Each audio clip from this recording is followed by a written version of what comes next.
Sir ಈಗ ಒಂದು Marwari bread selection ಹೇಗೆ ಮಾಡಬೇಕು? ಮೇಜರ್ ನೀವು ನೋಡಿದ್ರೆ ಈಗ ಈ ಕೋಲ್ಡ್ ಎಕ್ಸಾಂಪಲ್ ತೊಗೊಂಡ್ರೆ ಮಾರ್ವಾರಿಗೆ ಫಸ್ಟ್ ಬಂದು ಪೆನ್ಸಿಲ್ ಶೇಪ್ ಫೇಸು.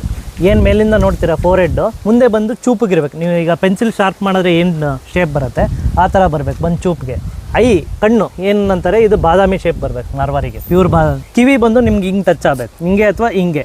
ಇದು ಹಾರ್ಟ್ ಶೇಪೇ ಬರಬೇಕು ಅಂತ ಕಂಪಲ್ಸರಿ ಇಲ್ಲ, ಬಟ್ ಎರಡು ಕಿವಿನೂ ಟಚ್ ಆಗಬೇಕು. ಮತ್ತು ಇಲ್ಲಿ ನೆಕ್ ಲೈನ್ ಬಂದರೆ ನೀವು ಕತ್ತು ಕಡೆಗೆ ನಿಮಗೆ ಕುದುರೆ ಯಾವತ್ತು ಹಿಂಗಿರಬಾರ್ದು, ಕತ್ತು ನಿಮಗೆ ಹಿಂಗೆ ಎಕ್ಸ್ಟೆಂಡ್ ಆಗಿರ್ಬೇಕು ಮುಂದ್ಗಡೆಗೆ ಕತ್ತು.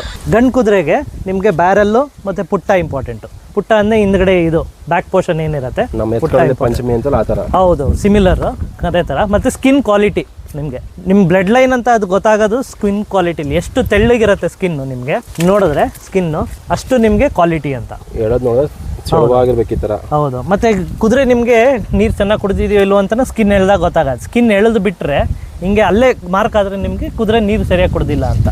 ಇಲ್ಲ ನೋಡಿ, ನಾನು ಎಳೆದ್ಬಿಟ್ರು ನಾರ್ಮಲ್ ಸ್ಟೇಜ್ಗೆ ಹೋಗ್ತಾ ಇದೆ, ಸೊ ನೀರು ಡಿಹೈಡ್ರೇಷನ್ ಇಲ್ಲ, ಕುದುರೆ ಚೆನ್ನಾಗಿ ನೀರು ಕುಡ್ದಿದೆ ಅಂತ. ಅದು ಒಂದು ಬೇಸಿಕ್ ಚೆಕಪ್ಪು. ಸೊ ಇದು ಬೇಸಿಕ್ ಕ್ವಾಲಿಟೀಸ್ ಆಫ್ ಮಾರ್ವಾರಿ. ಪುಟ್ಟ, ನೆಕ್ ಲೈನು, ಪೆನ್ಸಿಲ್ ಶೇಪ್ ಕನ್ಫರ್ಮೇಷನ್ನು, ಕಿವಿ ಮತ್ತು ಬ್ಯಾರಲ್ಲು ಹಿಂದ್ಗಡೆ. ಹಾರ್ಸ್ ಇನ್ಫೋ ರೀಲ್ಸ್ಗಾಗಿ ಪೇಜ್ನ ಫಾಲೋ ಮಾಡಿ, ಹಾಗೆ ಇಷ್ಟ ಆದರೆ ಲೈಕ್ ಮಾಡೋದು ಮರಿಬೇಡಿ. ಹಾರ್ಸ್ ಲವರ್ ಆಗಿರೋ ನಿಮ್ಮ ಫ್ರೆಂಡ್ಸ್ಗೂ ಕೂಡ ಶೇರ್ ಮಾಡಿ.